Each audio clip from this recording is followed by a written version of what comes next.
Бүгін ошо темабыз адам таануу. Манаста биз буга чейин көнүп калганбыз да, Манас бул илгерки жоокер, ошо жөнүндө бизге маалымат деп, анан кийин көбүнчө ошол Манас жөнүндө жаңылыш бизде түшүнүктөр бар да. Манас эски нерсе деп айтып келишет. Чындыгын айтканда Манас бул бүгүнкү жөнүндө, азыркы адам жөнүндө, адамдын табияты жөнүндө негизи ааламдык мыйзамдар бул бузулбаган мыйзамдар да, эч качан бузулбайт. Канча убакыт өтсө деле ошол мыйзамдар иштеп турат да. Анан Манаста ошол мыйзамдар жөнүндө, жашоо жөнүндө, адам жөнүндө, эл жөнүндө, ой жөнүндө, бүт тараптуу жөнүндө илимдер бар да ичинде. Эгер адам жакшылап окуса, бүт баары каймана берилген, аркасында чечмеси бар да. Анан кийин ошо башка элдерде эле Манасты бул Рамаяна деген эпоста Рама бул Кудай, Кришна да Кудай, ошентип келишкен. А бизде дагы Манаста Кудайлар айтылат, бирок биз баарын ата деп жүрүп, ошого көп маани бербей калганбыз да. Теңир ата дейбиз, бул жараткан. Кыдыр ата дейбиз, бул ошол Кудайдан кийинки дагы бир Кудайдын тепкичи да, мындайча айтканда. Жараткандан кийинки Кудай да. Умайене деп айтып келебиз баарыбыз. Умайене деген дагы чоң бул аялдардын, балдардын колдоочусу, мындайча айтканда Кудайы да. Анан ошентип түшүп келе, ылдыйлап келе бергенде дагы бир топ бизде Кудайлар, пирлер бар, периштелер бар, перилер бар, билесиңер, баарыңар. Бирок биз ушуларга маани бербейбиз. Эпоста ушунун баары айтылган. Манас төрөлүп жатып, чилтендер менен ойноп жүрөт. Төрөлдөнгөндөн кийин деле чилтендер менен ойноп жүрөт. Бул кандай түшүнсө болот? Чилтендер келип жардам берип атат Манаска. Анан ушунун баарын кантип кээ бирөөнүн акылы жетпей кетип бул жомоктоп атат, бирок чынында адамдын ичинде 7 аалам бар да. 7 аалам бар. 7 чоң аалам бар. Анан көпчүлүгү биз адамзат азыр бир эле акыл менен жашап, бир эле ушу дененин муктаждыгы менен жашап жүрүп, башка ааламдарыбызды ачпай эле өтүп кетип атат да. Анан азыр бир керемет жашоо, керемет учур болуп турат. Ошол ааламдар ачылганга табияттан да, жараткандын дагы колдоосу менен жардамдар келип атат. Адамды ак келтем менен ойготуп, Манастабыз баягы жан дүйнөсүн ойготконго аракет кылып атат. Ак келте дегенде баары эле Манаста мылтык деп билишет. Бирок бул акка келтирүүчү курал. Мындайча айтканда бул билим. Бул Куранга окшогон дагы бир илим да. Ошол Кудай жөнүндө, адам өзү жөнүндө тааный турган, мындайча айтканда түшүнүктөр, билимдер да. Анан ошолор азыр буга чейин биз сүйлөшүп отурдук. Байке айтып аткандай, бизге Кыргызга манасчылар аркылуу берилет. Алар мындай түз, жанагы биз көнүп калган классический Манасты алып атабыз. Анан кийин жана жан дүйнөсү ачылган адамдарга башка Манастарды чыгып атат. Бүл Мариям жазып атат, Атоңгүл эже жазып атат. Буга чейин Эргешбай атабыз жазып келди. Ошолордун баары бизге берилген актан келген маалымат да, мындайча айтканда. Бул Манас өзү актан келген маалымат. Бул өзү таза аян. Бизге жардам берип турган. Азыр Кыргыздын турпаты кандай болуп атат? Кандай азыркы кыргыздар кандай өмүр сүрүп атат? Кайсы жерден чалынып атат? Кайсы жерин туура эмес жасап атат? Эмнеге акылы жетип, эмнеге акылы жетпей атат? Ошонун баары алдын ала айтылган маалыматы бар. Өтүп кеткен чактагы керези бар. Бүгүнкү күнгө эмне кылыш керек? Анан азыр эмнеси жетпей атат? Азыркы кайсы учур болот атат? Негизи ааламда убакыт деген нерсе жок. Ошо Манаста болуп аткан нерсенин баары бир эле убакытта болуп атат да. Анан биз жана радио бир передачага настройкалап, экинчи настройкасы ар кандай эмелер болот го. Бизде ошондой термелүү эмебиз бар. Термелүүбүз бар да ар биздечи. Биз ошо кайсы термелүүдө, кайсы частота, кайсы вибрацияда жүрсөк, ошого жараша адамдын жашоосу өзгөрүп, тагдыры өзгөрүп турат да. Ошондой сыңары биз азыр өзүбүз эгер жакшылап таанысак, биз ошо тагдырыбызды башкарып, тагдырыбызды өзгөртө алабыз. Анан Манаста ошо берилгени жана 40 чоро, 40 адам, ошо өзүнүн жан дүйнөсүн ача алган адам биригип кызмат кылса, алар элдин да табиятын, элдин дагы жолун, элдин да тагдырын өзгөртүп атат да. Жаңы доорго көчүрүлөт. 6 айдан таласка. Мындайча айтканда, алга таянып жүргөн, акылга таянып жүргөн элди өзүнүн табигый талаасына, жан дүйнөгө көчүрүлөт да, мындайча айтканда. Батырбек байке айтат, ошол сөздөрдүн ичинде кыргызда ар бир сөз чечмеленет да. Ушул киши биринчи баштап чечмелеп келген. Анан ошол чечмелердин аркасынан биз дагы ошол изденип, ошо чечмелеп айтып атабыз да. Анан ошо чечмелердин ичинде аябай көп маалымат берген. Анан жана адамга кайтсак,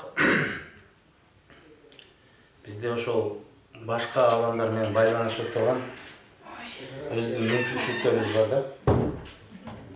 Анан кийин ошол мүмкүнчүлүктөрдү кантип ачабыз, эмнеден турабыз дегенде ошол бүгүнкү сабак адам таануу деп эметкенбиз.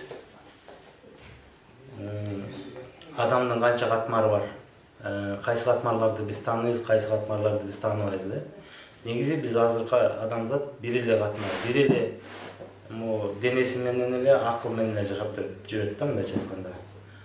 Эгер ошол акыл бул аябай чоң керемет күч, бирок ошол экени биз тизгиндегенди үйрөнүп, акылды колдонгонду үйрөнүп, башкарганды үйрөнсөк, адамда дагы башка бир катмарлар ачылат да, мындайча айтканда. Мен басым жасаганым ушу эң чоң 2 катмар бар, бул жан, анан жан дүйнө. Биз көп угуп келгенбиз буга чейин. Жан дүйнө деген эмне, жан деген эме көбүнчө айтып коебуз, бирок терең маани берип, түшүнүүгө аракет жасап,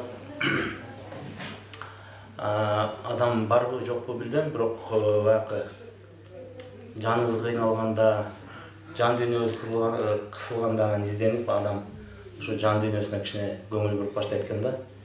Бирок азыр ушундай жакшы учур келип атат.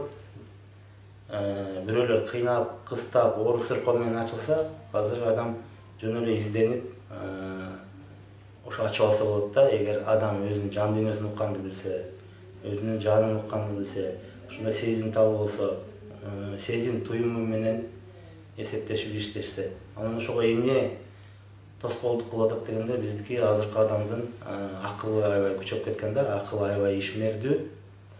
Анан акылы ошол акыл жаман эмес, бирок акыл тизгинделбей калган. Эгер тизгиндегенди билсек, бул жакшы кызматкер да. Бирок жашоого жакшы жанакы эгер өзүн тааныбаса, анда адамга наоборот ошол тоскоолдук жаратат экен да, акыл. Анан ошо акылдын таалуу жери ой. Ошо ой жөнүндө кичине айтып берейин дедим эле бүгүн. Жанакы акыл негизи өзүңөр билесиңер, акыл деген орган жок. Бул жасалма нерсе да. Анан эмнеден жасалат дегенде, бул ойдон жасалат. Ойлордун топтому, ар кандай билимдердин. Биз өзүбүздүн тажрыйбабыз жок. Акыл көбүнчө башка бирөөнүн көрүп үйрөнөт да. Тигимде болот, ушундай кылсам ушундай болот экен деп божомолдоп жасайт да акыл.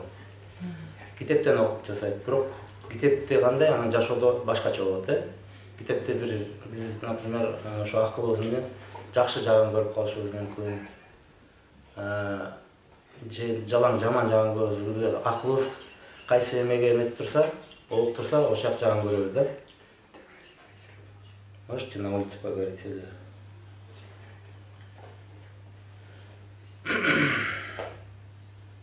Мне просто сложно рассказывать, когда кто-то разговаривает. Извиняюсь. Мен ой жөнүндө айтып берейин дедим эле, ошол ойдун табияты Манаста берилгенде, ошол ой жөнүндө кичине окуп берейин. Бул Манастан алган да. Ой жөнүндө келейин, ой жөнүндө токтобой эми айтып берейин.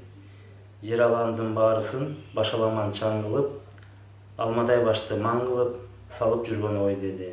Баары жогун баарысын алып жүргөн ой деди. Ары бери чайпалып барып жүргөн ой деди. Түймөнчүгүн түгөлдөп жарып жүргөн ой деди. Бирине бирин кас кылып, бирине өйдө бас кылып, бирин муштап таш кылып, көкүрө көлкүлдөгөн жаш кылып, калдайган кара таш кылып, дөөлөтүнө мас кылып, жайдын күнүн кыш кылып, төбөгө тийген муш кылып, ири бири туз кылып, түз жериңди бурмалап, ары бери ургулап, бурмасына бургалап, эми балектен баарысын алып жүргөн ой деди. Ийме чийме жол менен алып жүргөн ой деди. Ошол ойду билбесең, жан жагына кирбесең, арык болуп түрдөсөң, жарык болуп кирдесең, жан үйтүп тилдесең, караны алып жин десең, кара менен ак күчтүн айырмасын билбесең, атаңдын көрү дүнүйө андаймы жылт десе, ээрчил алып жүр десе, бүткөн денең дүр десе, мунун баары ой деди. Атаңдын көрү дүнүйө эми муну ордуна ой деди. Акыйкатты жандасаң, ак жолунда танбасаң, агарган отту чанбасаң, ак илимге канбасаң, акыйкаттын артынан ээрчип такырып калбасаң, балекет башка салбасаң, жан дүйнөңдү кейитип, жамандыкка барбасаң, жан дүйнөдө жаркытып, жакшылыкка арнасаң, Кудай берген кудурет, кутун бекем кармасаң, анда чыдап болгону, аяланда жарык нур, көкүрөккө толгону, оңду көздөй оңгону, бар кубатка толгону. Азыркы бизде болуп аткан нерсенин баары ошол акыл деңгээлинде болот да. Бири-бириз менен урушуп атканыбыз да ошол ойдун аркасынан, бири-бириз эмесинип өйдө көтөрүп атканыбыз дагы ошол ойдун эмесинен, бири-бириз ойдун аркасынан эчип өзүбүздү төмөн сезип жүргөнүбүз да бүт ойдун аркасында. Ошол ойдун табиятын түшүнүп алсак, анда биз акылдын да табиятын түшүнөбүз да. Анан акыл тунуп, жанакы ордуна келип, ошо акыл азыр айтып акка, ак нуруна, көк нуруна толсо, ак нуруна толсо, анда адамда жан дүйнөсү иштеп кетет да. А жан дүйнө бул кошойлук касиет. Бул акылмандык эмес, бул данышмандык, бул олуялык касиет да. Ал бизде отурат, ал кийинки биздин катмарыбыз. Бул акыл менен жүргөн адамдын түбү шор болот деп коет. Шор бул катып калган туз. Анткени Акылайдын атасы Шор манастачы. То есть акыл менен жүргөн адам аябай көп адашат. Ал бирөөнүн жашоосунда болуп аткан нерсени көрүп жашаса, анын жашоосунда так ошондой болбойт да, башкача болуп калат. Анткени ал башка ойлор менен, башка кыялдар менен жүрөт. Анан ой, негизи ой, ар бир ой бизге, адамга бир нече миң ой келет бир күндүн ичиндечи. Бир нече миң ой келет. Бирок ошол ойдун баары биздики эмес. Ошол ойдун баарын ээрчип кетип кереги жок да. Анткени бул ой жанакы булуттардай болуп эле биринин артынан бири келе берет да. Анан биз ар бир ойду ээрчип кете берсек, биз ошого өзүбүздүн кубатыбызды чачырап кетет да, биздин кубатыбыз. Ошол ойлорду ээрчип жүрүп. Ал ойлор бизге келет. Биз ошол ойлорду ылгаганды билишибиз керек. Ошол ойлорго кирип кетпей, жылт дегенде жүрү менен, эгер мен менен жүр десе, ошону ээрчип кетип аткан ошол акылдын табияты да. Ар бир ойду ээрчип кете берет. Ойду ээрчип кеткен сайын, акыл ошол ой менен жашап, кандайдыр бир ойго айырмасы жок. Бул чын болуп атабы, же калп болуп атабы? Бир ой келсе, ошол ойду ээрчип, ошол кыял менен жүрүп, адам ошол кыялга мас болуп, ошол кыял менен башка бирөөнө менсинип, же башка бирөөнү урушуп да кетет да. Ошол кыялга батып турса, ошол ойго батып турса, эгер мен байлыгыма же бийлигиме өзүмдү кичине көтөрмөлөп калсам, эгер өзүмдү өзүм өйдө болуп калсам, башка адамдарга кичине мындай корс мамиле жасай баштайм да. Башкаларды табиятын жакшы көрбөй калган. Аларды мындай ылдый карап, ылдый адам, пас адам экен деп кабыл алып баштайм да. Анан аларга жакшы мамиле жасабай калам. Алар мага да башка мамилеси бузулат. Ошентип бизде жашоодо көп жаңылыштыктар болот экен да. Ошо ойду ичигенде. Ойду ичигенде 90-догу чал томпоңдоп жаш баладай мас болот деп айтып атат да, ушу манастачы. Эмнеге дегенде, ошол ойго батылып, өзүнүн ордун билбей, ак менен караны ажырата албай, ошол ойду ичип, баягы өзүнүн мындайча айтканда турпатына туура келбеген нерселерди жасап баштайт да адам. Анан кийин жанакы эмеде айтканда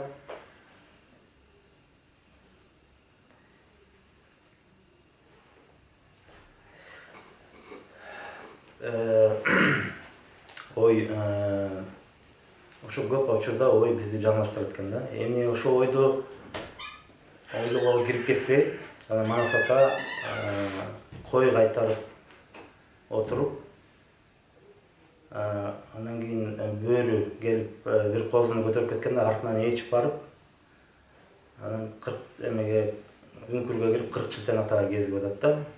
Ушул жерде каймана айтылган нерсе бар. Эгер адам өзүнүн оюн токтото алса, эгер ошол ойлорду башкара алса, мындай бийиктикке көтөрүлөт дагы, анан башка дүйнөнү көрүп баштайт. 40 чилтен деген бул негизи көзгө көрүнбөгөн касиет, керемет колдоочулар да. Манас ата Ошобекини жашоосунда кой казыптар отуруп көрүп атат. Ошол жерде каймана айтылган сөз бар да, мунун аркасында. То есть биз жанакы ойлорубузду койдой кайтара алсак, эгер ойлорубузду мындай тизгиндей алсак, адамда мындай чоң ачылыш болот да. Ошонун аркасында жан дүйнөсү иштеп, Кошой ата, жана Кошой деп атпайбы, Кошойлугу иштегенде Кошой атанын 18.000 аалам менен байланышы бар деп атат да. Мындайча айтканда, биздин экинчи тарабыбыз, жан дүйнөбүз, экинчи катмарыбыз иштесе, биз дагы башка билим, бизде жаткан билимди ача алабыз да. Ичибизде ошондой касиеттер бар. Ошо Кошой жагыбызда биздин ата бабанын басып өткөн жолу, өзүбүздүн бул дүйнөгө канча жолу келсек, ошончо топтогон тажрыйбабыз, табиятыбыз баары ошол жан дүйнөдө сакталган да. Мындайча айтканда, бул эс тутум ошол учурда бул акылдан да күчтүү чоң бир инструмент да, мындайча айтканда. Анан ошол жерде сүрөттөп атат. Анан кийин ошол акылды кантип тизгиндейбиз, кантип токтотобуз дегенде,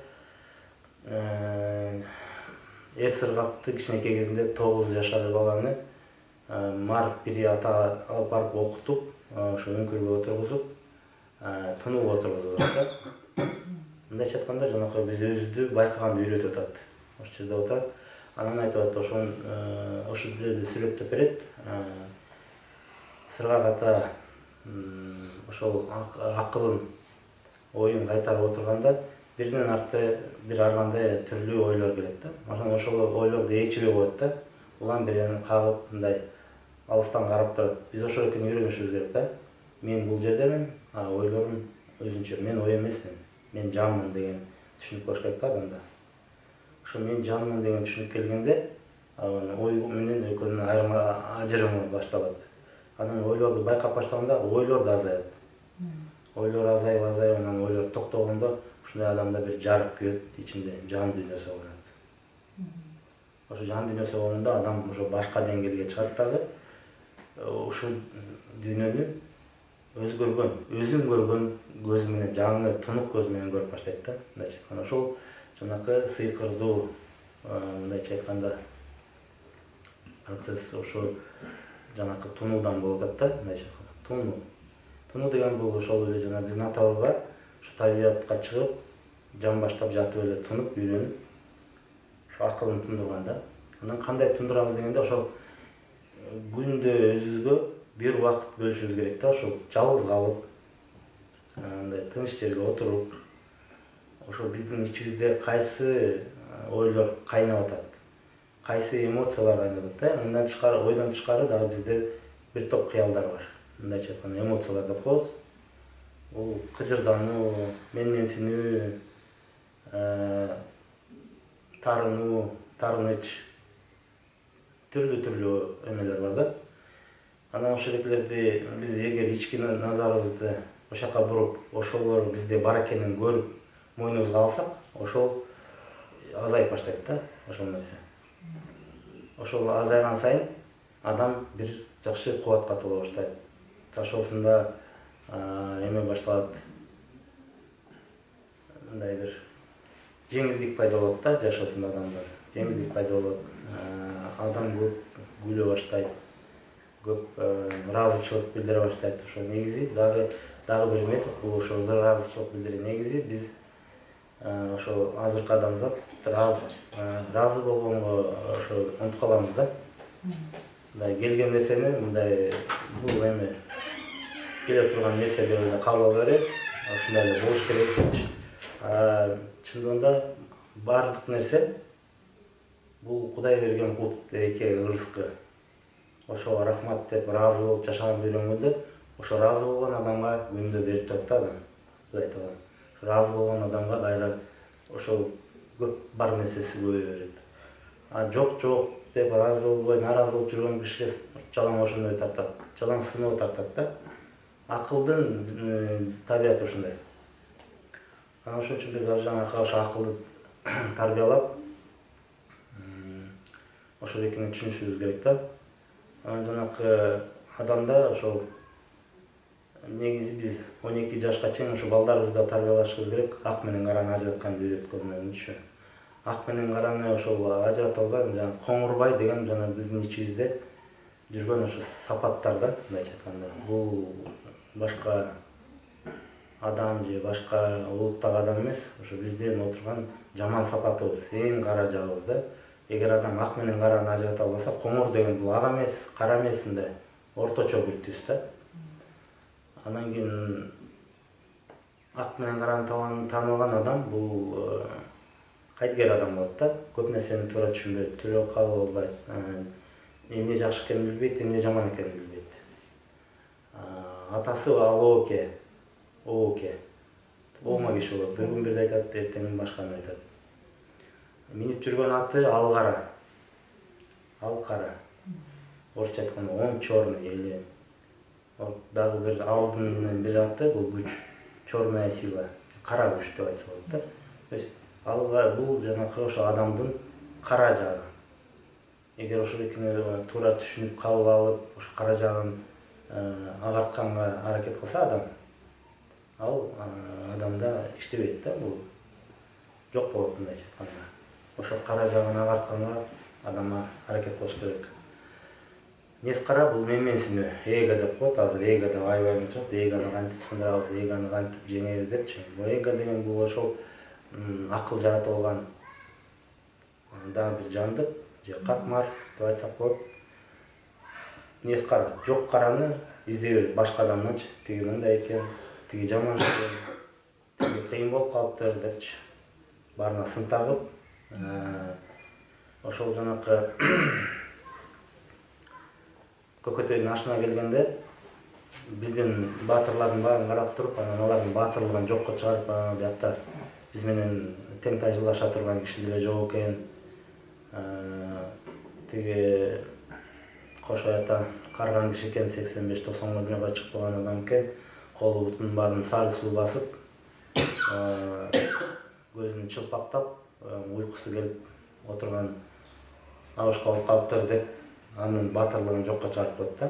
Анын даанышмандыгын жокко чыгарып коет. Анын олуялыгын да жокко чыгарып, мунун колунан эчтеке келбейт экен деп коет. Эртештикти айтат, эртештик ошондо жерден чыкканда 7 күн болот. Ошондо айтып коет. Мунун сөөгү менен эле териси калыптыр, мындан эмне эч күч кубаты жок экен депчи.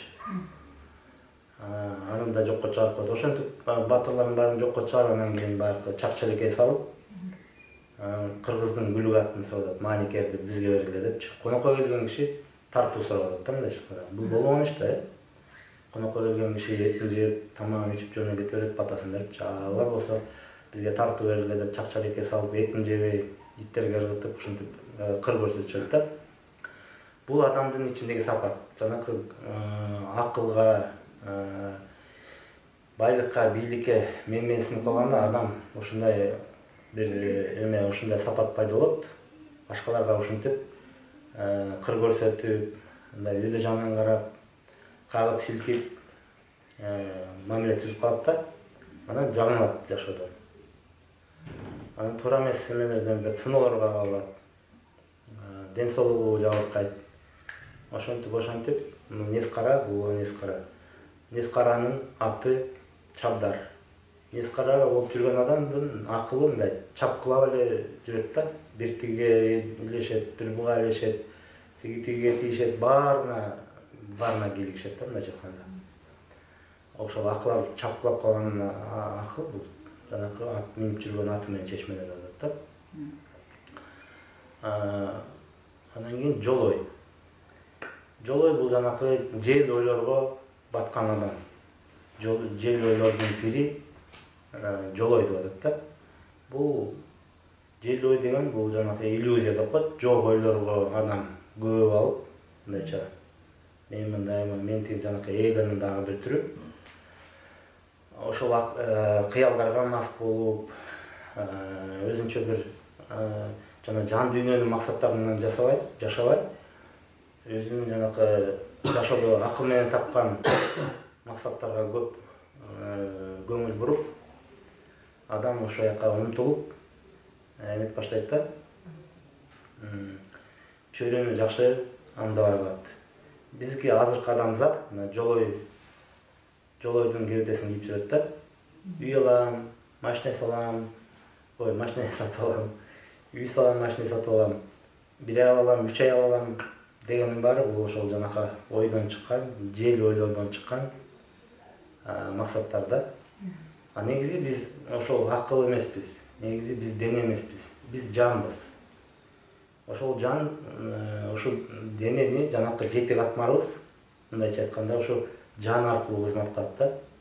Анан кийин эгер биз оюбузду башкарбасак, биз акылыбызды башкара албасак, биз жанакы менчүгүбүздү башкара албасак, биз жанакы кыялдарыбызды башкара албасак, андан тышкары дагы бизде 2 катмар жатса, эң күчтүү катмарлар, алардын да өзүнүн талаптары бар да. Ошо денеге өкүмүн чыгарып салып турат, муну бул тигине бул депчи. Анан ошолордун баарын чалашканда адамдын жан дүйнөсү кыйналып баштайт да. Адам түшүнбөйт эмне болуп атат, вроде жакшы нерсе жасап атат, жана деле макул болот, бирок жашоосуна жетпейт, акча табат, жетпейт. Баарына эле жакшы көрүнгүсү келет, жакшы көрбөйт. Ошол туура эмес нерселердин баарын жасап алып, ичибиздеги жанакы катмарлар кайнап, согушуп, урушуп, талашып, адамды оорутат, энергиясын алат, энергиябызды кереги жок нерселерге коротпой атпайбы? Жасай турган ишибизге коротпой, башка бир акыл менен, кыял менен жаратылган нерселерге эметип, сарптап, анан энергиясы жок болуп, акчаны башка нерсеге коротуп койдуңбу, а керектүү нерсе алган жоксуң. Ошондой эле да, биз энергиябызды коротуп койдук, а башка энергияны кайра топтош керек. Акыл менен жүргөн адам ошо энергия топтогонду унутуп калат да. Катышы да туура эмес. Анан ошо ичибиздеги жан адамдын жабыркап атканын, эметип атканын көрүп, акка келтиргенге аракет жасайт да, жана кайра өзөккө кайтарганга. Ошондо биздин кандайдыр бир биринчи эмелерди берет. Мындайча сигналдарды берет да, бизге эскертет. Бирөө келип айтат, түш көрөбүз, жоксу бир жерден окуйбуз, аны болбой эле байкын жасай беребиз, анан кийин мындай кичине энергиябызды алып коет, алыбыз жок, ишибиз жүрбөй калат, аны деле укпайбыз, ары чамынып, бери чамынып, анан дагы ооруп калат, анан кырсыктайт, ошентип баягы манас, бизде жаныбыздагы манас ошо бизди башкарып кайра өзөккө кайтарып турат да, тазалаш үчүн, өзүнүн кызматыбызды кылыш үчүн, ушул жака эмне үчүн келдик. Ошол нерселерди кылыш үчүн бизге мындай жардам көрсөтөт да. Анан эгер адам ошо ички дүйнөсүн уксат, жанакы назарды ичке буруп, биз көбүнчө аябай кызыгабыз. Кошунам эмне кылып атат, досум эмне кылып атат, иним эмне кылып атат, президент эмне кылып атат депчи. А биздин жан дүйнөбүздө эмне болуп атат? Ичибизде эмне болуп атат? Ошол экеге көп көңүл буруп айтканбыз да. Эмнебизден жазып туура эмес кылып атабыз? İçimizdeki nерселер, içimizdeki 7 катмарды биринчи тааныбайбыз, экинчи кандай иштеп атат билбейбиз. Анан бири-бири менен кандай карама-каршылык келип атат аны да көрбөйбүз да. Баарын эле тышкы нерседен көрөбүз. Мага начальник акча бербей койду. Кийинки эмеге тепкичке көтөрбөй койду. Аялым тигинтип атат, балам мынтип атат деп арызданабыз да. Анын баары бизге белги. Ошо белги биз түздөсөк, биз ички дүйнөбүздү оңдосок, чөйрөбүз да оңолот, түздөлөт, керектүү нерселер келет, керектүү акча, адам, эмне керек болсо баары келет да. Ошо жана Манаста айтылганы, Манас болгондо, Манасты 40 чора арга жерден издеп келип атат.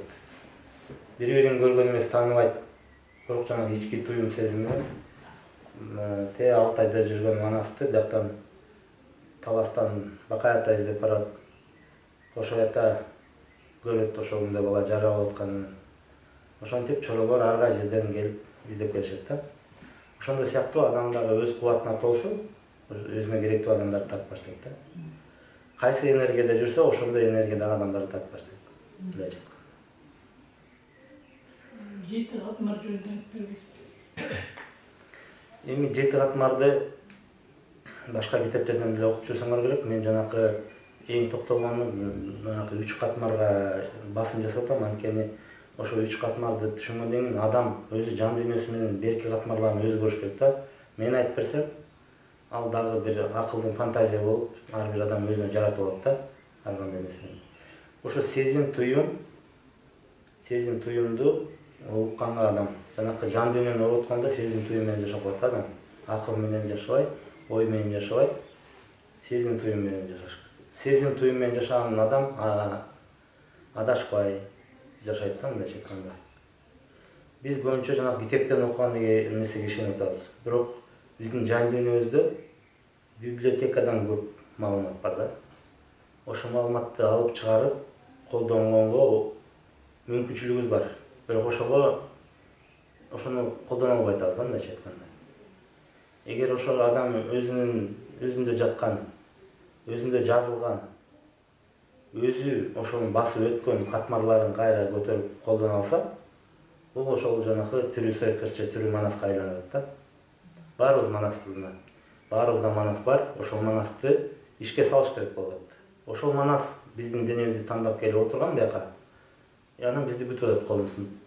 Качан булар жанакы жыртык тешигин бүтөп бүтөт, качан үйүн салып бүтөт, качан баласын багып бүтөт, качан тиги акчасын таап алат, анан мага көңүл бурат деп, мага эмизип атат да. Эгер чыйырды энеде эне болсо, ошол чыйырды билсе, ошол адамдын табиятын билсе, Манасты уктатпай, балдар 12 жашка чейин уктабай, жан дүйнөсү ачык периште болот да. Ошол жерден бери карай эчип чыгыш керек болот, периште бойдончу. Энеси билсе, атасы билсе, ошону эчип чыга алат да. Ошо жан дүйнөсү ойбойдон. Биздики уктап калып ойготуп атабыз кайра. Анан ошол энелерде умайлык касиет, баарыңарга умайлык касиет берилген, ошол экини ойготуп ишке салышыңар керек. Муруна энелер баланын эмне качан ойлойт? Энергия бузулганда, тең салмакка келтирип, ошол экини суу менен тазалап, от менен тазалап, эмдеп томдоп өзү эле тазалалчу. Анан үй бүлөсүндагы эмесин үй бүлөнүн ден соолугу, анан үй бүлөнүн ынтымагы дагы эненин колунда да. Ошо эне үйдө эмне болуп атса, ошо эненин энергиясына таандык да. Ал киши ошо кандай алып барса, ошонун күйөөсү ошондой болот да. Кандай жакшы алып барса, күйөөсү ошондой болот. Ошол 12 жашка чейин уктатпай дегенди тагыраак айтсаңыз? 12 жашка чейин негизи биз периште болобуз да, Кудайга жакын, Кудайды тааныган, Кудайды билген, Кудай менен байланышта болгон адам болобуз. Сезимин уктатпай деп атат. Сезим туюмун уктатпай, ошо ой болот да, сезим туюму ой болот. Ошол экини уктатпай, биз наоборот уктатып атпайбызбы? Ары бас, бери бас, тияка тур, бияка тур, муну кылба деп башка көзгө чапкылап атып баланы сезим туюмун өчүрүп коюп атабыз да. Эгер ошол баланы жан дүйнөсүн укканды үйрөтсөк, сезим туюмун ошо уктатпай, өзүң сен эмнени каалап атасың, сен кандай деп ойлоп атасың деп биз ошолор менен тең тайлашып сүйлөшүп, баланы окутуп тарбиялап чыксак, анда ал башка адам болуп чыгат, Манаста болчу. Манасты кой кайтарганды үйрөтүп атат. Ошол бул деген бул жан дүйнөсүн укканды, жан дүйнөсү менен сүйлөшкөндү, өйдөнгү күчтөр менен байланышканды үйрөтөт, мындайча айткандачы. Атасы менен энеси кой кайтарганды жиберип атат, кооз кайтартып атат кичинекей кезинде. Бул каймана айтылган сөздөр да. Бакдөөлөттүн балдары башка табитте тарбияланып, Бакдөөлөт билбейт эменичи. Ошол илимди билбейт да, чыйырды билбейт, акка чыйырды билбейт да, Кудайга барган жолду билбейт. Ошон үчүн Бакдөөлөттүн 6 баласы арам болуп чыгат. 6 арам. Анткени алар бүт даяр нерсеге чоңойгон. Менин Жакып бай киши болгон. Байлык менен бакыт эгер адам өзү таппаса, даяр нерсе болуп келсе, ал жаман адамды тарбиялайт экен да, мындайча айтканда. Баарына даяр болсо, адам ак менен караны билбейт, кайдан келгенин билбейт, ичип жеп эле, жыргап жүрүп эле, анан эртеңки күнү чоңойгондо арам болуп, Манастан бийлик талаш баштайт. Тирүү кезинде. Анан кай дүйнөгө кеткенден кийин тиги байлыгын, бийлигин канча менен өлчөп бөлүп алып атышат да. То есть бул ошол жанакы адамга келген касиеттердин баарын ошо Манаста түшүндүрмөлөр бар да. Ар бир нерсенин табияты бар. Анан Манас ата дөөлөт кармаган эмес да. Дөөлөт деген эмне? Жанакы биз байлык чогултуп атпайбызбы? Байлык, акча, үй салам, көбөйтөм депчи. Ошондой кармаган эмес. Өзүнө келген байлыктын баарын бөлүп таратып турган. Анткени дөөлөттүн табияты, дөөлөт мас кылат адамды. Ошо байлыкка мас болот адам. Адам жанакы бирөөлөр көтөрмөлөп, мактап, жактап койсо да мас болуп кетет адам. Көрүп атабыз азыр, азыркы депутат эмелердин баары кичине көтөрүлүп калганда эле башка адам болуп кетип атат, да. Мындай бир ойдо карасаң жакшы эле, аны бийликке турганда башка адам болуп кетет. Анткени адамдын кабыл алуусу, ошол энергиясы адамды өзгөртүп кетет. Ошол көтөрүлө албаган нерсени мойнуна илип алганда ал адамды чачырап жиберет да. Ошон үчүн Манас ата билип, ал дөөлөт чогулткан эмес да. Чачып турган тарап берип салат. Өзүнүн эмесинчи, байлыкка эмес. Ошон үчүн Жакып жаман көрүп атасы. Жанакы чоролорго эме бербесин деп, бир вариантында жанакы мал мүлк бербей коет да. Анан Манас ата барып, буудай сээп, ошону чаап, сатып, анан аккула сатып алат. Мындайча айтканда, ошол жанакы акка бара турган милиңди токтойт да, мындайча айтканда, бул дагы бир башка жол, башка сценарий да, адамда боло турган сценарий. Бул адамдын тагдырында кандай жолдорду басат дегенди түшүндүрүп берет да. Ар кандай жагдайлар болот да адамда. Анан ошонун табиятын түшүнүп, ар бир нерсеге ошо табиятына жараша мамиле кылып, адашпай ошондой айкөл адам болуп атат да. Эгер дүйнө чогултса, анда башка адам болот эле. Жанагындай балким Бакдөөлөттүн балдарында болуп арам болуп чыгып калат эле. Ошол жерде аябай көп эмелер бар да, баягы салыштырмалар. Анан жанакы бийликти дагы бөлүштүргөндө баарына эле өзүнө үйө бербей, ошол жерде 40 чорого бийликти дагы таратып берип, Манас дайыма эле өзү баштабайт. Кытайга барганда Алмамбет баштап барат, Камбал. Бияктан Алтайдан бияка көчкөндө, Таласка көчкөндө Бакай ата башкарат. То есть ошондой адам эгер өзүнүн сапаттарын туура түшүнсө, өзүнүн таалуу жерлерин жакшы билсе, ушундай жакшы бир кубатка чыгат да. Анан ошол кубат элге де, жерге да кызматы өтөт. Жардамы тиет башкаларга. Жөн эле атайын барып мен патриотмун, мен кыргыздарды багам дебей, ошо болгон турпаты менен жашаган жашоосу менен эле таасирин тийгизип атат да. Өзүнүн чөйрөсүнө ошондой адамдарды чогултат. суроо берди да, мен жооп берейин. Азыр жаңы билимде жараткан айтып атат. Адам сен айткан. Бир мен деп айткан. Акылдуу, мээримдүү, улуу акыйкат, мээримдүү, улуу акыйкат Кудай деп айткан депчи. Анан ошондо азыр акыйкат тууралуу айттым да. Ошол көбүбүз ошо акыйкатты тааныбайт экенбиз. Анан кийин ошол акыйкатты таануунун жолун айтып берсең жакшы болуп атат да. Кантип тааныйбыз, аны кантип ажыратабыз? Ак караңгы билди. Мисалы үчүн эки адам да экөөнүн тең тууралык бар дейт, бирок акыйкат Кудай деле болот экен да.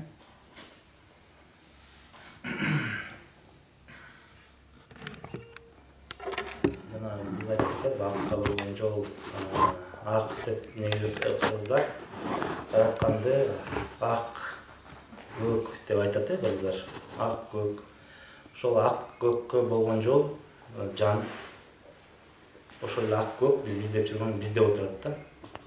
Биз ошо жаныбызды, ошол издеген көктөгү жаныбызды ишке салганда ошол акыйкат орнойт да, мындайча айтканда. Ошол жан менен байланышып, ошол жан менен иштеп, ошол жан менен чечим чыгарганда адам жанакы өзүнүн эң туу чокусу менен жашайт да. Аны акыйкат моундай болот же тигиндей болот деп айтканда бул адамдын акылына эле таандык нерсе да, мындай түшүндүрө албайбыз да муну туура деп. Бирок бакы акыйкатты, адилеттикти биз ички терең сезим менен сезебиз, сезим туюм. Бул жер туура эмес болуп калды депчи. Аны мен сиз үчүн айта албайм, башка үчүн айта албайм. Ар бир адам өзүнүн мындай. Бирок ошол жерде биз эки чечим болот да, бирөө акыл менен, бирөө жүрөк менен да. Көкүрөк менен. Ошо бизде кыргызда көкүрөк көз дейт да. Көкүрөк көздү ачканда адам ошол бул бизде көкүрөктө чоң күч бар, жана айтып аткам, кошой деген бул ошол олиялык касиет бизде көкүрөктө отурат да. Ошол көкүрөк ишке киргенде акыйкатты түшүнүп баштайт да, ошол бизди жаныбыз менен байланыштырып турат. Ошол жерден сезим туюм келип турат. Ошо ички эмебизди акыл болсо баштан болот көбүнчө. Сразу акыл баштан иштейт да. Анан эң биринчи жооп көкүрөктөн келет. Андан кийинки чоң жооп акылдан келет. Акылдыкы эме болот. Күчтүүрөөк болот. Акыл деген ишмердүүлүгү чоң да, кайра кайтылып жеңип кетет да, мындайча айтканда. Ал мындай ошон үчүн деген жолойду сүрөттөп атканда, жолой 35-40 жаштагы мындай күчүнө толуп турган жигит болуп эметилет да, сүрөттөп. Мындайча айтканда, акыл аябай күчтүү. А сезим туюм биздики эмерээк, назигирээк болот да, мындай. Жакшы бизге ошону укканды үйрөнүшүбүз керек да. Ошондо адам бир чоң дагы деңгээлге катмарга чыгат, ошондо сезим туюм иштеп баштайт да. Ошол жанагы Кудай менен Ошонча түшүнүп коеюн. Кудай менен 5 нерсе менен мамиле түзүп атпайбызбы? Туюм, сезим, акылдын күчү, деңгээли, анан ишенимибиз менен.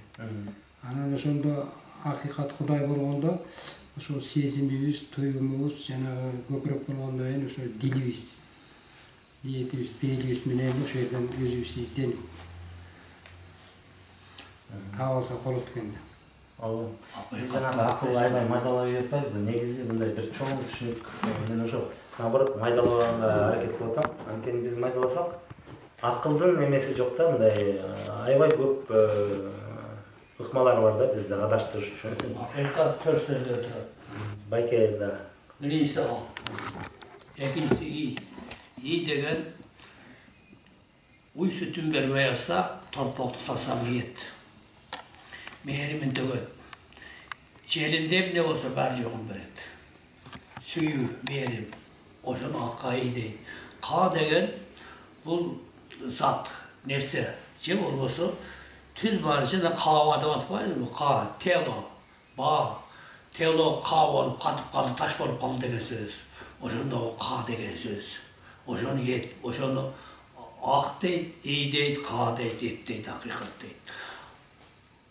Akka sen iyilgende, ak sana iyilet, o hakkı sağdan alıp joylat, akta kalkıp durmasın. Burada.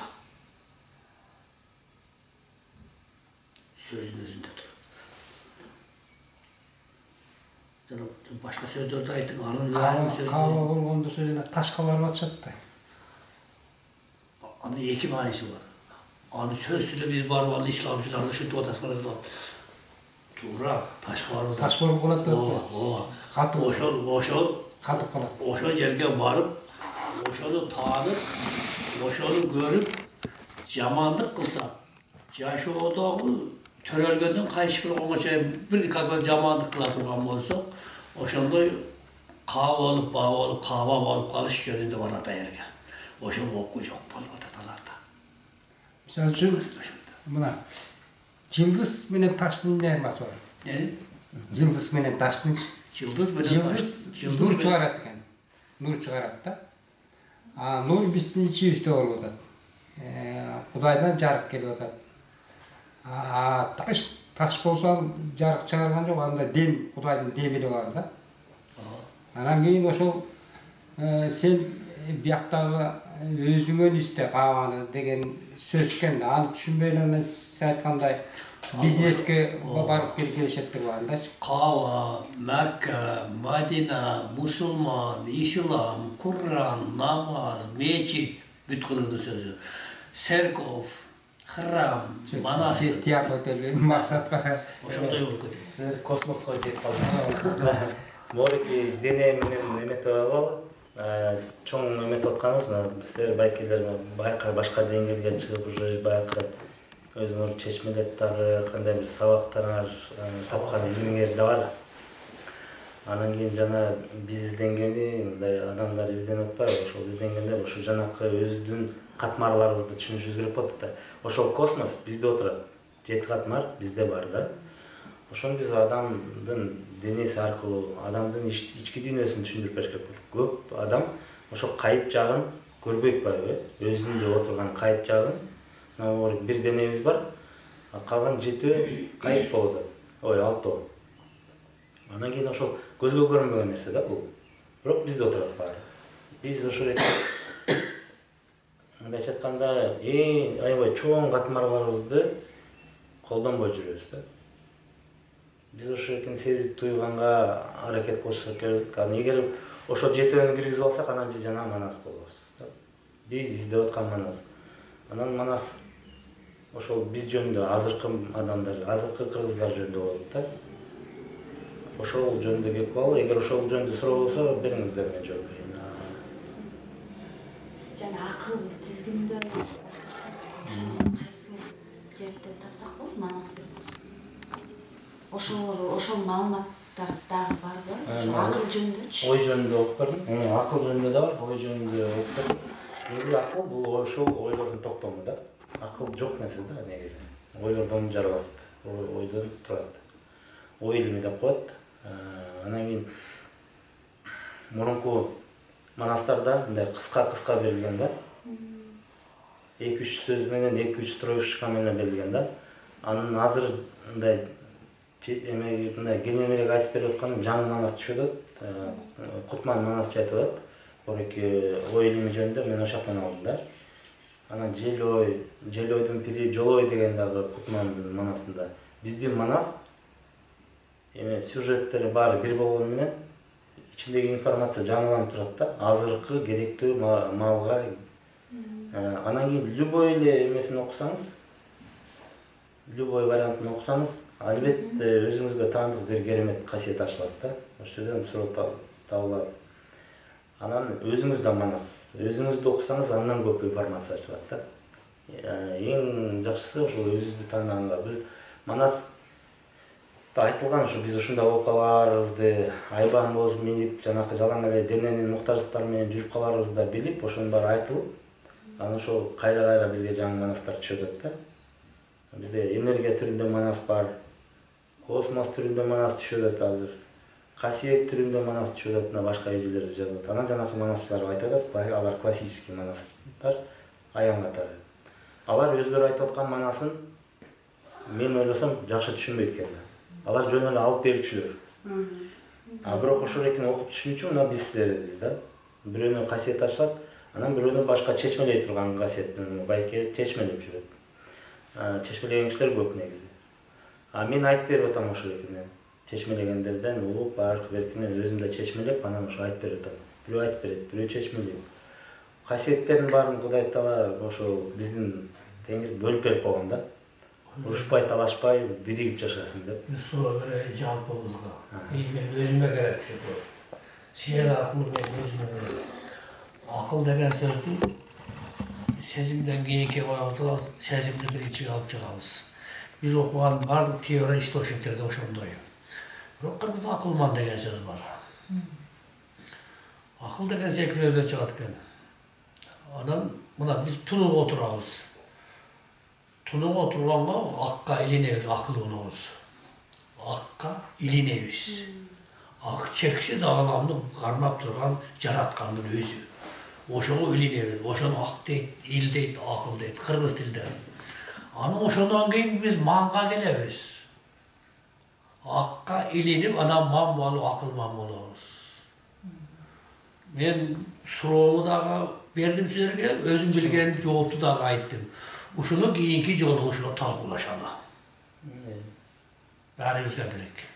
Сен жок таппай атабыз. Баарыбызга керек. Менде да бир суроо бар. Жети катмар. Чакра болобу? Чакра эмеспи? Чакра бул жөн энергетический центр, бирок мен манастан кезген жокмун чакра жөнүндө. Бул ошо дененин эмесинде айтылган энергетический центрлар, бирок бул деле эмеге муну деле четке какпаш керек, муну деле түшүнсө болот. Бул денеде жайгашкан центрларда жанакы жети катмар дегенибиз бул мына бизде бир дене бар, анан дагы кайып денелерибиз бар, мындан чоң денелер. Жан дүйнө. Жан дүйнө бул биз ушу биздин жаныбыз канча жолу ушу дүйнөлөргө келип жаралып, кандай касиет топтосо, ошол эле учурда биздин ата энебиз жөнүндөгү маалымат, жети атабыз, жети энебиз жөнүндө маалымат, жети тайата, жети тайнебиз жөнүндө маалымат. Ошо бүт жан дүйнөдө, ал өзүнчө бир дүйнө. Ошо чогулткан, жан чогулткан дүйнө. Биздин бизге таандык личный дүйнө да. Биздин жан. Акаша десе болобу? Жок, акаша башка, анан өзүрөөк. Анан кийин жан бар. Бул жан жанакы Кудайдын частичкасы, бизде отурганчы, Кудайдын өзү. Ал кубат, акыл эс. Ошол акылдын ээси ошол жан да, мындайча айтканда, манас. Ушул үч катмарды мындай чоңшосо, ал чоң катмарлар ошол манас болсо, адамдын да өзөгү, элдин да өзөгү, ааламдын да өзөгү, мындайча айтканда чоң бир өзөк да. Эми аны ушуну акыл менен биз бири-бирибизге түшүндүрүп берип атпай атабыз, бирок ошол өзөктүн тегерегинде бүт дүйнөлөр айланат да, жанакы жети дүйнө да ошонун тегерегинде айланат. Ошо манас. Анан беркилер жанакы уже акыл менен жараткан немелер бар. Жанакы акыл менен жараткан жандыктар же дүйнөлөр бар десек болот.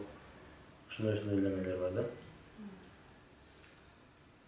Менин аябай басым жасап атканым, азыркы керек боло турган адам, мен айтып бербейм ошо дүйнөлөрдү. Жан дүйнөнүңөрдү ачып алсаңар, ар бир адам жан дүйнөсү болсо, берки аландарды адам өзү түшүнүп, өзү ушу туюм сезимин өзү ачыш керек да. Мен аны адамдын ордуна ача албайм, аны мен айтып берип эле жол бере алам да. Ошо жолун айта аласызбы? Мен жанатан бери айтып бердим. Жок, эми бул мындай эле сөз болот го, практикага кош керек, биз журмалда окуп кеттик, ал эми понятие ал. Айтып месяц практикада. Понятие ошол жанакы тунуу. Айтканда айтабыз, тунуу. Жана да айттым. Отурабыз. Көзүңөрдү ачасыңарбы, жумасыңарбы, кандай кыласыңар, негизи биздин ата баба ошол кай жерде жүрбөсүн, тунууда жүргөн да. Көзү ачыктабы, көзү жабыктабы, тунууда отурган. Баарына келгишпей адам кичине өзүнүн башка ааламдан өзүн өзгөчөлөп, анан эмесин, вниманиясын, назарын ичинде эмне болуп аткан процесстерге көңүл бурганда, акылы азыр эмне жөнүндө ойлоп атат, кайсы ой мага келип атат. Мына мен айтып берип атам эже. Азыр жазбай эле коебуз, ошону угуп алсаңыз, ошол тунууда отурганда көзүңүздү, например, жумдуңуз да, көзүңүздү жумганда дүйнө өчөт, бирок мен бармын деген сезим бар болот адамдачы, мен бармын. Ошо мен бармын деген сезим карап отурса, ойлор келет. Ойлор келип баштайт да, ойлорду көрө баштайт. Ошондо өзүн бөлөт. Мен бар экем, а тиякта ойлор өзүнчө жүрөт. Мен ой эмес экенмин деп түшүнүк болуш керек да. Мен ой эмес экенмин. Бирок биз ойго мындай элешип кеткенде, ошол ойду ичип кеткенде биз ой болуп, жанагы жан дүйнө уктап кетип атат да. Эгер биз ошол жан дүйнө мен жанагы ойлорго ээчибей койсом, адамда бир ачылыш болот. Ошо бир ойдун артынан мындай эметип отурсаңар, адамда бир нерсе болот да, мындай переключение болот. Аны өзүңөр сезесиңер. Анан ошол жаңы көз караш ачылат да жашоого. Адам ушу жашоону башкача көрүп баштайт. Ошо ыраазы болуп жашап баштайт. Ошол процесс адамда жүрүш керек. Ошол процессти Сыргак ата, мына Манас койго кайтарып көрүп атат. Сыргак ата 9 күндө көрүп атат. Будда на 36 день, да? Озарение получил. 40 дней он просидел. 40 дней, да? А Мухаммед пайгамбар 36 күнү ачылып атат да. Ошондой процессти ар бир адам өзүндө ача алат. Пайгамбар боло алат, мындайча айтканда. Манас боло алат. Пайгамбардан да күчтүүрөөк боло алат да Манас. Жан дүйнөсүн ишке киргизгенде адам ушундай чоң кубатка, анан илимге ээ болот. Аны окуп билбейт, аны жасамайынча болбойт. Күндө жасаш керек адам. Анан ошол экени бир 10-15 мүнөт күндө жасасаңар, анан кийин үйрөнүп алгандан кийин кай жерде болбосун, жумушка бартасызбы, убакыт саат болгондо баарына киришип кетпей, ошо тунуу көз караш менен чөйрөнү карап башташ керек. Көздү ачык бойдон элечи. Көз ачык бойдон эле тунуп, биз азыр бирөө бирдеме айтса сразу эле ай сеники туура эмес дейбиз. Баарына киришип беребиз. Кереги жогуна деле, кереги жогуна деле, кереги баарына деле киришебиз да. Анан кичине ошол экени кичине алыстаткандан кийин анан адамдын ички туюм сезим ачылганда адамга эме келет.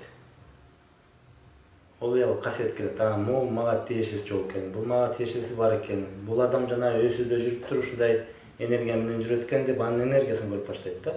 Бул жана таарыныч менен же менменсинүү менен жүрөт экен. Бул мен акылдуумун деген түшүнүк менен жүрөт экен. Баарына сабак үйрөтүп экен, баарына ордун көрсөтүп турат экен, сен тияка тур, сен бияка тур депчи. Анан адам аларга киргишпей мындай өзүндө бир чоң дүйнө ачылат да. И тегерегин тазалайт. Керектүү адамдарды кетирет, кереги жок адамдар кетет өзүлөрүчү. Керектүү адамдарды тартып баштайт кайра башка. Ошондой керемет касиет нерсе болот да. И ар бирибиздин колубузда ошол нерсе бар. Ар бирибиз манаспыз. Анан бир чоң керемет учурдун алдында турабыз. Азыр кыргыздын ушу касиети ойлонуп, ошондой бир жаңы доорго көчүү убакыт келе атат. Анан ошо биринчилерден болуп, ушу изденген адамдар өзүлөрү ачылып, анан башкаларга айтып берип, ошону элди көчүрөт да. Ошол нерсе келип атат. Ошол даяр болуп, бизден анан бизге ошондой адамдар көбүрөөк керек болуп атат. Жана Манаста ошол 40 киши болуп атат да. Балким бизде ал бир 15 кишиге жетиштүү болот. Же балким наоборот 300 киши керек болот. Ошондой адамдар жана өзүн түшүнүп эметсе, алар энергетика түрүндө да иштеп баштайт да. Бири-бири кызматташып, бири-бирине эметип атканда, мына мен билгенимди айтып берип, силерди байытып атам. Силер билгениңерди билип, айтып, жардам берип, мени байытсаңар болот. Бири-бирибизге көзөмөлдөшүп, бири-бирибизге жардам берип жашасак, биз уже жанакы жаңы алтын доорду жаратып атабыз да, мындайча айтканда, жашап атабыз анда. Эгер ошол нерсеге мына мен, например, аракетимди кылып атам да, силерге салып атам. Силер ушуну угуп алып, жөн эле унутуп калбай, күндө өзүңөрдү өзгөртсөңөр, силер дагы ошого салым кошуп, силер ошо жаңы дүйнөнү, жаңы доорду жаратасыңар да. Анан ошентип биз элибизге эмгегибиз сиңет, элибизди өзгөртөбүз, элибизди жанакы өткөн жолубуздан өтмөктө ордун. Эми азыр мындай аябаган информация көп калабыз да. Буга чейин акылды алдырып коюп калабыз. Акылды азуу кылып койгонбуз да. Ошонун акылды азуу кылгандан кандайча кылсак, мисалы мен кандай аракет кылам, тунууга деле отурган аракет кылам. Бирок через какое-то время кайра акылга алдырып койгонун сезем да. Эми сразу жеңе албайсыз акылды. Акыл менен канча күрөшсөң алар аябай күчкө толот да кайра. Ошон үчүн аны менен күрөшпөй, жана аракет кылыш керек. Биз жана башка группада бир күн эме кылдык да. Телефон, телевизор, китеп бүт баарын өчүрөсүңөр дагы бир күн унчукпастыкка өтөбүз. Унчукпастык, анан жалгыздык. Тунуудан кийинки бул техникаларды берип атасыз, мен техникаларды айтам. Тунуудан кийинки техника унчукпастык. Бир күн хотя бы унчукпай, жашооңордо эмне болсо да баарына макул болуп көрүңөрчү, ошол кабыл алууну тарбиялайт да. Кабыл алуу. Бизге азыркы адамдарда кабыл алуу жок. Бирөө бирдеме айтса сразу жообуз да. Же айтабыз, ал тиги китепте мынтип жазылыптыр. Анан Путин мынтип айтпадыбы? Анан Садыр Жапаров мындай обещать этпеди эле деп туруп толтура эмелер жоопторубуз бар да. Бирок ошон үчүн ошого берилбей бир күн унчукпай баары эмне айтса кабыл алганга аракет жасасаңар, ошол ичиңерде моундай тээп чыгат да, жанакы мен жооп берейин дегенчи, менсинүү, ошол эмоцияларыңарды баары чыңалып чыгат. Ошондо байкашыңар керек, ичимде кайсы эмоциялар мени азыр эметип атат да, толкуп атат ичимде. Ошондо көрө аласыңар да, ичиңерде кайсы сразу жооп бергиңер келет да, жооп бергиңер келет, ошонун баарын байкайсыңар. Кээде көбүрөөк кыжырдануулар жини келип жөнөт эле. Муну сабап ийиш керек, азыр өпкөсүңүздү ордуна коюп койсом деген ойлор да келип кетет да. Ошол мына байкоо. Жөн эле өзүңдү байкоо. Ошо менен өзгөртөбүз да, башка эчтеке. Бул назарды тиякты каратпай, биякка каратып да ичибизде. Бизде ичибизде эмне болот. Экинчи техника унчукпастык. Унчукпастыкты айттык. Үчүнчү техника бул эме жалгыз. Жалгыз калуу, жанакы айттым, телевизорду өчүрөбүз.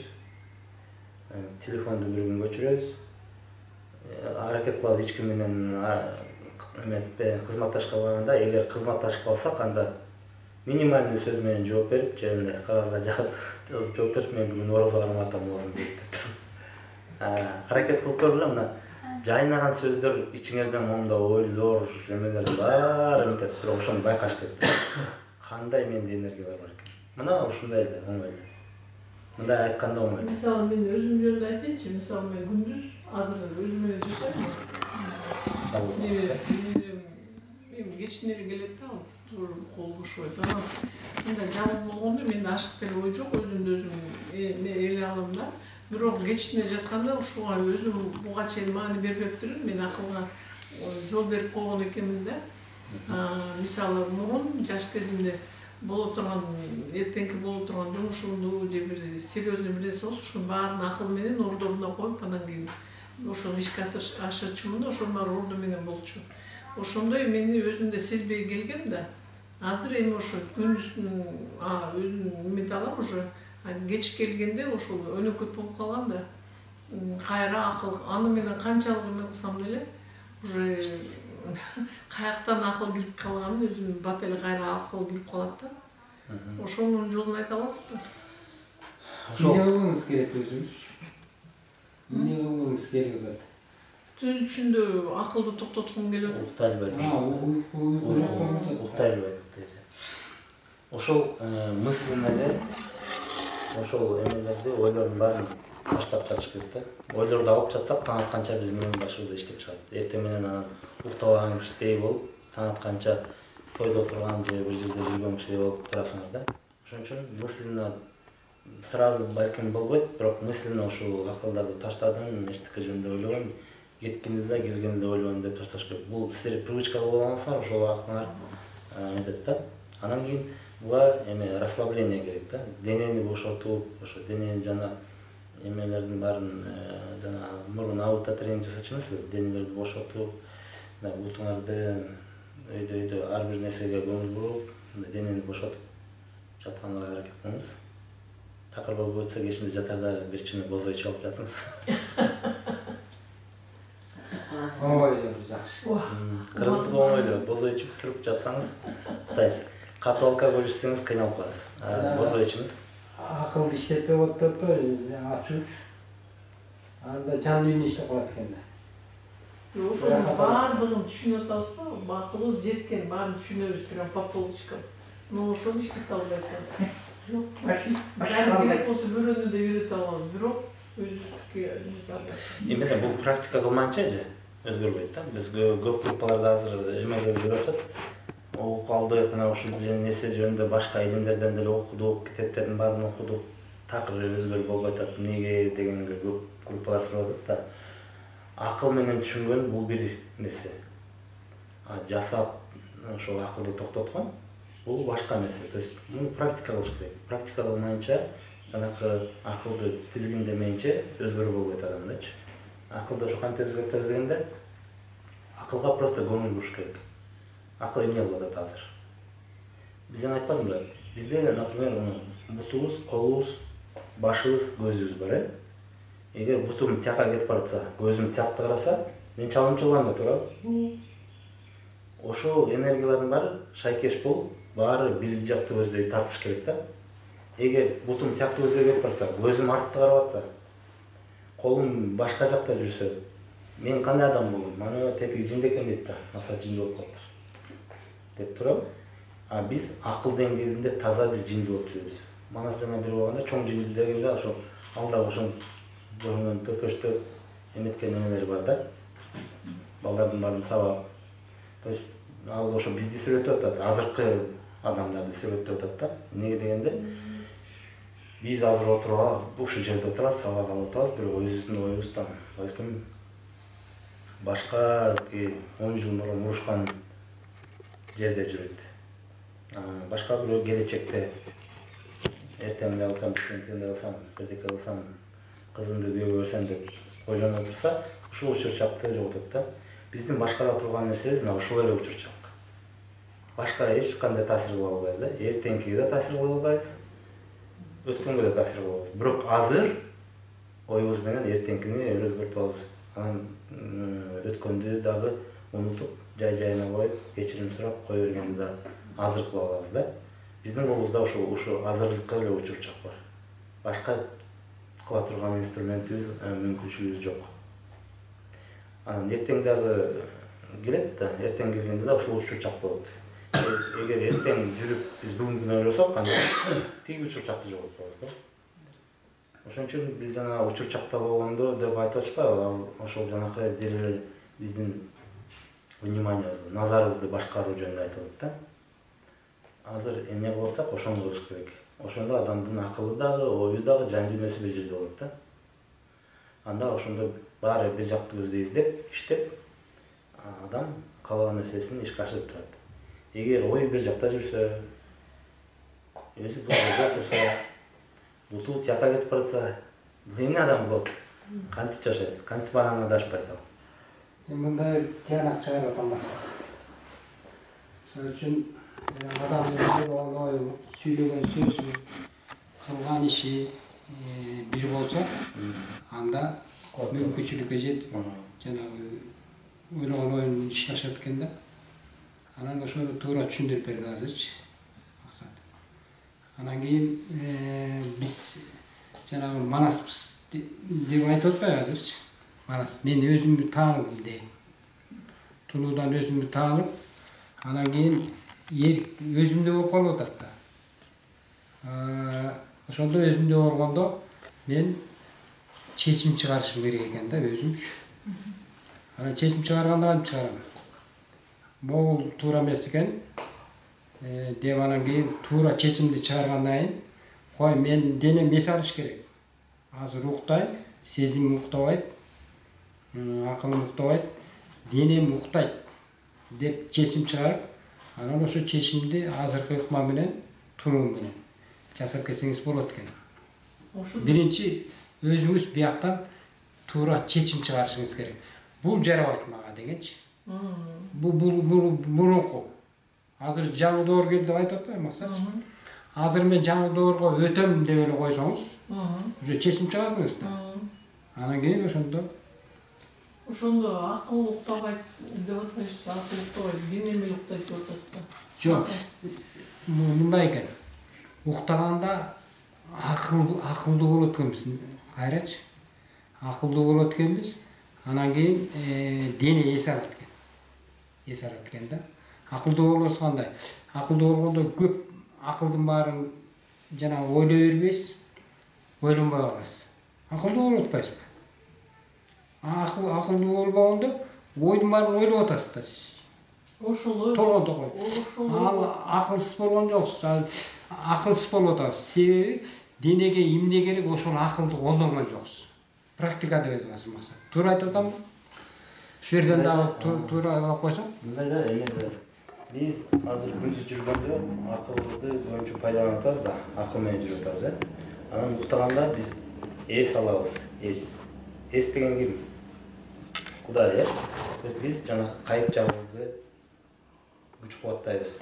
Ошондо биз эс алып атканда бул акыл өчүш керек да, мындайча айтканда. Ал ошол жумушун бүтүрдү, колубузду пайдаландык да. Пайдалангандын ордуна коюп коебуз, керек болгондо аны кайра пайдаланып баштайбыз. Акыл да ошондой болуш керек да. Керек болгондо пайдаланып, керек жок болгондо алтынып, ошол өзүнүн ордун таап туруш керек да. Анын ээси ошо жанагы эс. Анан түнчүндө ошол биз эс алабыз. Биз уктабайбыз, эс алабыз. Кыргыздар эс алат. Эс алат дегенде биз жанагы подзарядка, мындайча айтканда, кайып жагыбыз зарядка, күч кубатка толобуз. Жанагы сезим туюмубуз ордуна келет. Акыл кичине басаңдайт деген сөз да. Ошон үчүн кечинде жатканда баягы акылды өчүрүп коюп, бүт баарын таштадым деп мыслен эле айтып, таштап койгон да. Анан ошо биз ошондо айтканда акыл угабы? Угат. Эме күндө жасай берсеңиз, ошо практикалык да бир күндө укпайт, конечно. Биз буга чейин тренировать эттик да, качать эттик да. Анан ал ишмерди укпайт. Анан ошон үчүн азыр айтып баштайбыз.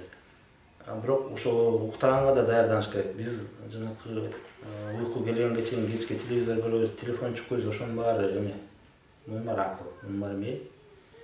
Анан ошону эгер биз жанакы активный нерселерди көрсөк, мындай дөңгөлөктү айландырып койсоң, педаль токтогондон кийин деле дагы бир жарым сааттай айланат да. Ошондой сыяктуу акыл деле бир, эгер кечинде сиз балким сиздин ушундай активный акыл периодуңуз кечки маалда болот да.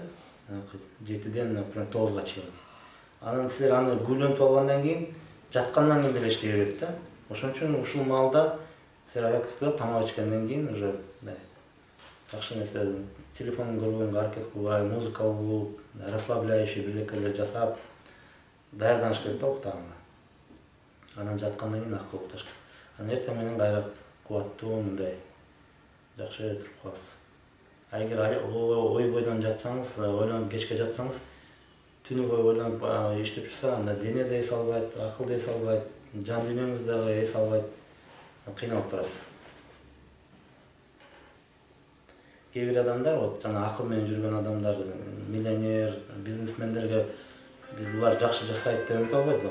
Алардын көбү ооруганы, алар стрессте жүрүп, уктай албайт түнкүсүн. Уктай албай калат да, адам кечке ойлонуп жүрүп. Анткени эмеси көп да, мээнети көп. Тиги жөнүндө ойлойт, бул жөнүндө ойлойт, акча бериш керек тилерге, мындан алыш керек, мындан көбүрөөк табыш керек, тигини сатыш керек, тиги жок калды, бул жок калды деп ойлоп отуруп, адам уктай албай калат. Мына мен өзүм бизнесмен болуп көргөм. Уктай албай калгам. Просто акыл деңгээлинде элечи, баары эле жакшы. Бирок ой баса берет да. Анан 2-3 чейин уктай албай жатасың. Анан эртең менен эптеп, септеп туруп алып жөнөйсүң, зомби болуп каласың, анан ошол өмөөгө түшүп каласың. Зомби болуп калганда туура эмес чечимдер кабыл аласың. Туура эмес мамиле жасайсың үйүңдө. Бүт тегерегиң кыйрайт. Ошон үчүн акылга мындай эме көп внимание буруш керек да. Ойлоп аткан ойлорго. Бул ойлордун баары эгер көп болсо, бизге уу. Анан акылга баары бир бул реально болуп атабы же нереально болуп атабы, любой ой келгенде ошол ойго кирип кетсек, ичибиздеги энергияны сарптайбыз. Жанакы айтып аткан чоң күч кубат, манасты биз ошого жумшай беребиз. Тияка барбы, кереги барбы, кереги жокпу. келген ойлорго биз ошол энергиябызды чача беребиз да. Анан керектүү нерсеге калбай калат. Туура, бар нерсеңерди бере аласыңар да, жок нерсеңерди бере албайсыңар. Ошондой. Бизнесмен деген кыргызга иштебек деген туура да. Бизнесмен Мне не надо снимать. Бизнесмен деген мына биздин Эмалта эң эмеси жан дүйнөнү ачкандан кийин эми касиетти табыш керек болот. Бизде бир нече касиеттер бар да. Эгер адам касиети менен иштесе, любой нерсени эгер өзүнүн касиетин таап алып иштесе, ага баш оорубай ошону жасайт да. Вообще кыймылдау мындай колдун учу менен эле жасайт, эгер касиет менен жасасачы. Ал баш оорубайт, мына көп кишилерди байларды көрөсүң, өзүнүн акылы деле жок, мындай да эчтекеси иштебейт, бирок карасаң байлуу, акчалуу, эмелүү баары бар. Эмне дегенде ал ошол касиет же ата теги багып берген касиетти алып келип, же өзү ошол касиетин ачкан, ал нерсени оңой эле жасайт да. Анан карасаңар ошо касиетти ачып алган адамдын аркасынан анан акча келет, анан байлык келет, анан даңаза эме келет да. А биз наоборот кылып атабыз. Элге тааныш үчүн, акча табыш үчүн бирдеке жасап атабыз да. Наоборот да. Анан ошон үчүн жаңабыз. Биз жанакы элге жагыш үчүн, элге көрүнүш үчүн жасаган иш кыйналып, ушинтип кысталып бирдеке кылып жасайбыз. Көбүрөнкү болот, көбүрөнкү болбойт. А эгер касиет менен жашаса, например, ошо жанакы Чарли Чаплин, Тесла эмелерди көрсөңөр, 30 жашка чейин алар ошо жасап турган эмелерин, ачылыштарын жасап койгон дагы, анан ошонун аркасынан 30га жетпей эле, азыркы Марк Цукерберг, ар бир биздин телефонубузда бар, 26 жашында жанакы Facebook'та ачып, касиетин колдонуп. Анан бай болду, миллионер болду, жашап атат. Жап-жаш эле бала 30га чыгып калды. Бай артынан келди да. Муну деген окуусунан да чыгарып салган. Сен биз айтканды окубайт экенсиң, өзүң кыйын болот экенсиң деп аны чакырган. Аны арабай, ал эметти, анан азыр наоборот аны чакырып сабак бер деп андан үйрөнүп атат элдерчи. Ошо касиетке, касиет негизи касиет мына жанакы жан дегенибиз, ошол жан ошо касиетти бияка иштеткен келет да. Ошо касиетти мына элге, жерге салганы, алаңга өзгөртүү киргизени, жаңылануу киргизүүнү келет да. Биз ошол касиетти иштеткендин ордуна Швейницакка барып акча таап атабыз. Стройкага барып, мына жакшы бийлеген, ырдаган кыздар бар, комуз чертет, ушундай сонун касиети бар. Ошол касиет менен таппай, стройкада жүрөт, көбүрөөк акча төлөйт экендерчи. Бир убакта биздин жанакы комуз черткен Манас айткан эмелер такыр каралбай калбады. Ошондо майла жок кетишти, бирок ошондо дагы эметпей, касиетин таштабай эмете берсе деле баары бир өркүндөмөк, өрчүмөк да. Бурун биздин ошо Манас айткан кишилер айыл кыдырып, алар акча табам деп эмес, элди агартам деп кыдырып Манас айткан да. Азыр биздин манашлар айтпайт антип. Чакырса айтат, и то 5 мүнөт берет, 5 мүнөттөн кийин болду, токто деп токтотпойт. Биз ошо касиетти колдонгондо, биз ошол өзүңөрдүн касиетине, жан дүйнөдө отурат да ошо касиеттердин барчы. Бизде бир 40ка чейин касиетибиз бар. Манас өзүндө жана 40 чоро деген бул касиет. Биринин артынан бири келип аткан, ошол чоро деп да түшүнсөк болот, жардамчы деп. Мындай айтканда адамда отурган касиет деп да түшүнсөк болот. Ичибизде жанакы 40 касиетти ачканда ошол Манас. Ушундай бир керемет касиеттүү адамга айланып атат, сыйкырдуу. Ошол касиет жанакы бизде ошол кылып аткан максатыбыз, эмне үчүн жан дүйнөнү угушубуз керек, эмне үчүн акылды тизгиндеш керек. Анан ошол касиетке, ошол жанга акыл кызмат кылат. Негизи акыл аябай жакшы кызматчы да. Бирок жаман өзүн өзү хан шайлап алышы мүмкүн. Азыркыдай болупчу. Ошон үчүн биз башка катмарларыбызды ача албай эметип атабыз, кыйналып атабыз. Туну үйдөн эле жасалат. Эмеде жанакы ошол 10 мүнөт отурбай, сиз менен тунулуп көрөлү. Касиет менен эме кылганда, азыр касиет менен кызмат кылганда адам жанакындай кыйналбай, жанакы акылга, стресске түшпөй эметет да.